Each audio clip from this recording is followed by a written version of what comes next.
Howdy, Lore. Can you buy Lolita fashion from Lolita Collective? Yeah, no duh, Rilakuma, you know that. Okay, but what if friends watching don't know about them? I've already shown them in videos before. But what if people missed those videos or forgot? I think they know.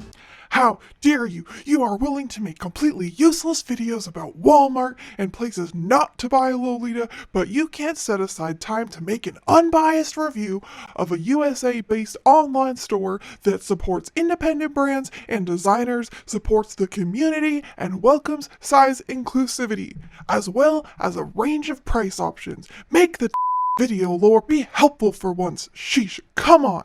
Okay, fine, I'll do it. Give me that.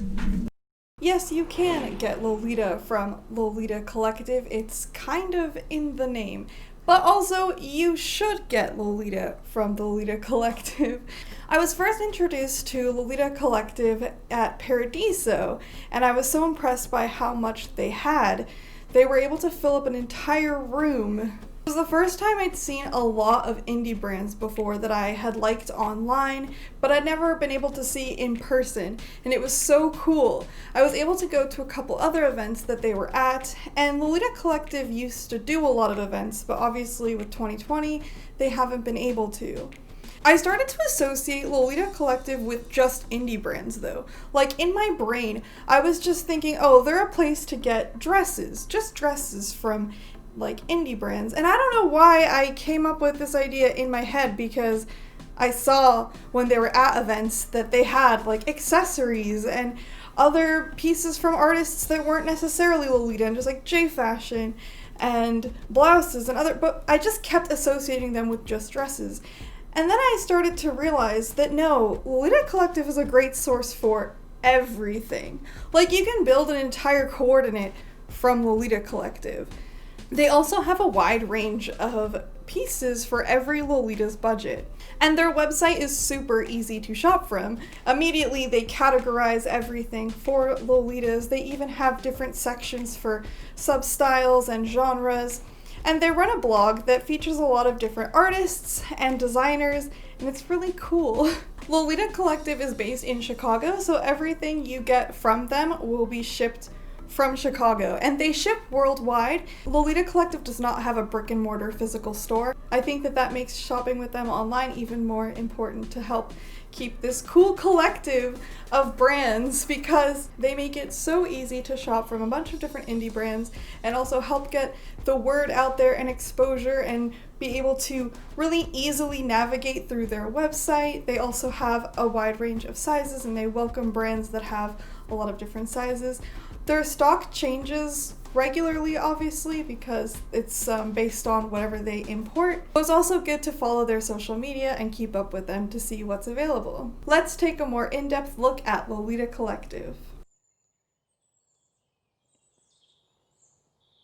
It's a new day, and my package arrived, and I'm here to tell you a little bit more about my experience with Lolita Collective service. And my chair is hella squeaky.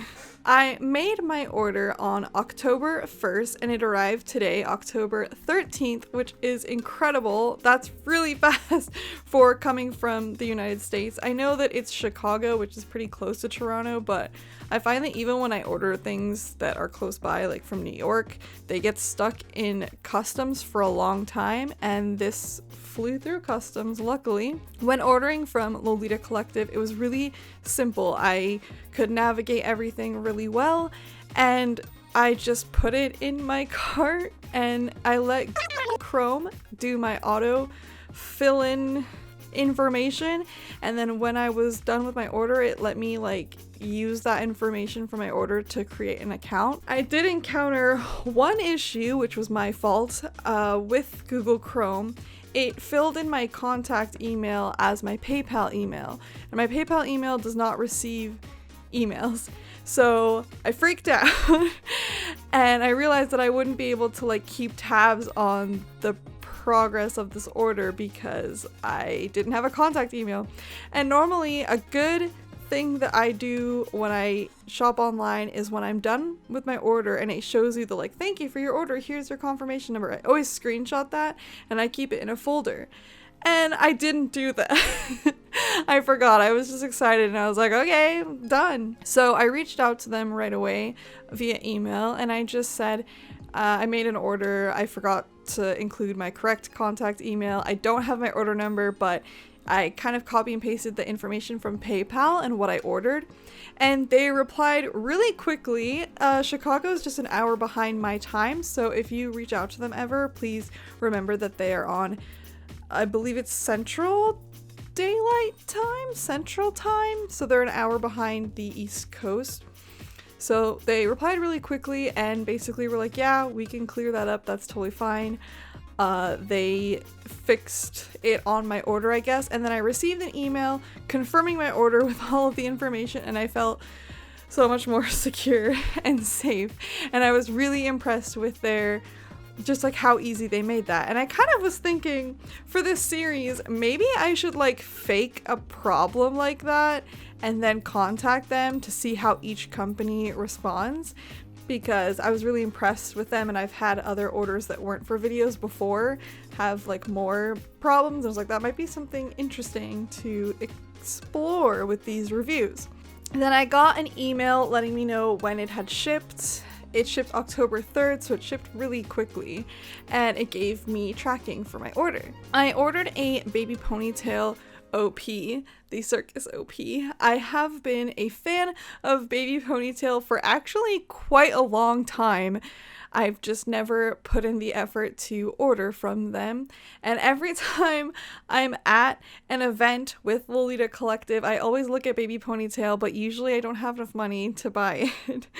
But I'm really thankful that I was able to budget myself to order this. I am a little bit scared since it's an OP. The size of it was a large and the measurements I think will fit me, but with OPs it's always a little bit scary because there's things that you sort of forget about or might not consider, like your shoulders or your arms and things like that, because it's more restrictive.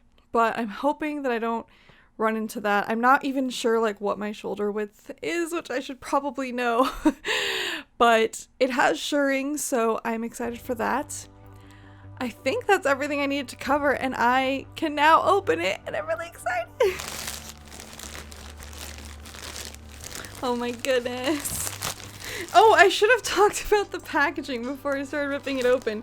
It's really cute and it has their logo and on a sticker on it, and the bag is cute and it seems really safely packed and secure. There's cute postcards of baby ponytail. That's adorable. Oh my goodness, and like a brochure? This is really cool.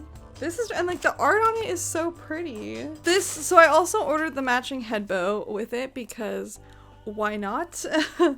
Whenever there is the option to order the matching head bow for a dress, I usually go for it because then I hit myself with a tag. Because then I guaranteed have something to wear with it. I've mentioned before in my videos that I struggle with head bows and head pieces, so having something that I can definitely match with it is perfect. This head bow is so cute. I really love the like layered ribbon look. Whoa! There's even more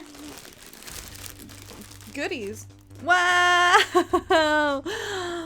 This like lacing detail on the front of it already is so beautiful. Oh, and Emma, the owner, wrote me a little thank you note. Thank you, Emma. I hope that this video helps. This bag is quite impressive. It's so big. Wow. It's so pretty. There's so much detail in this dress. Oh my goodness. I just love these bows. I love how baby ponytail does bows. I was initially drawn to their rose bouquet. I'm not sure the actual name of the dress, but it has like bows on the sleeves, and I really love the way that those bows were done, but I wasn't as drawn to the print because I just felt like I couldn't really style it with the things that I own. But lately I've been really into red. I don't know, you may have noticed that the newer dresses that I've been reviewing and showing in videos have all been like different red dresses or have red in them, and I just really love red right now. And I love this print. I need to take a really good look at it and look at everything.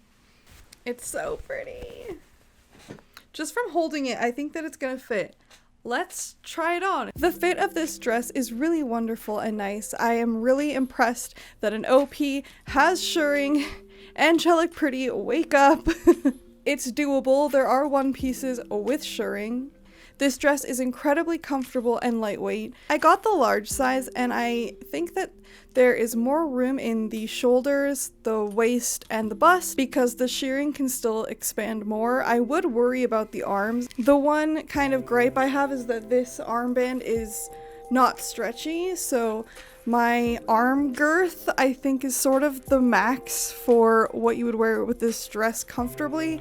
I think that maybe if your arm circumference is an inch or two bigger than mine, it would be kind of tight, but maybe not yet restrictive, and then anything above that, it would feel really restrictive.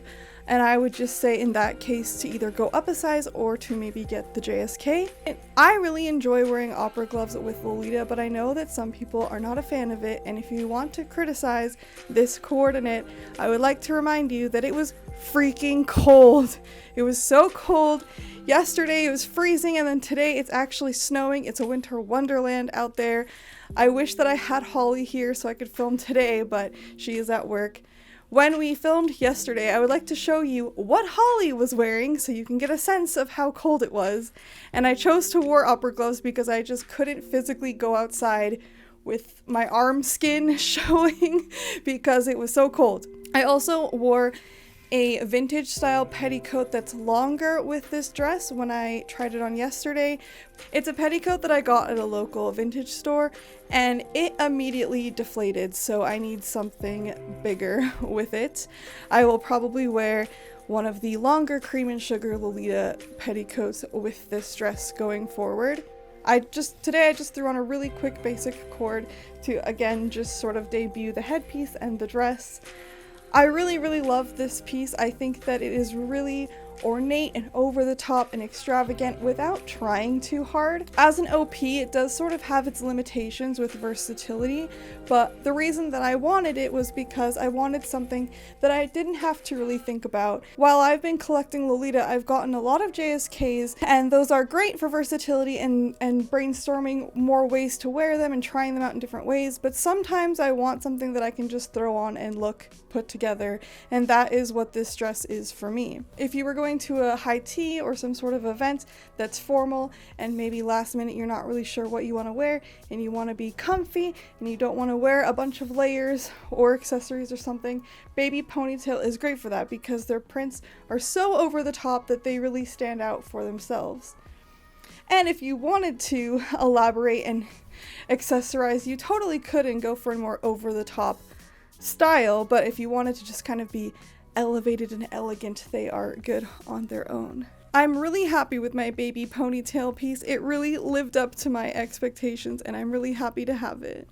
I'm also really happy with my experience with Lolita Collective, both in person, all the times that I got to spend with them and see them at conventions, and also ordering from them online, especially internationally. Like, that's so cool. Please support small businesses this holiday season.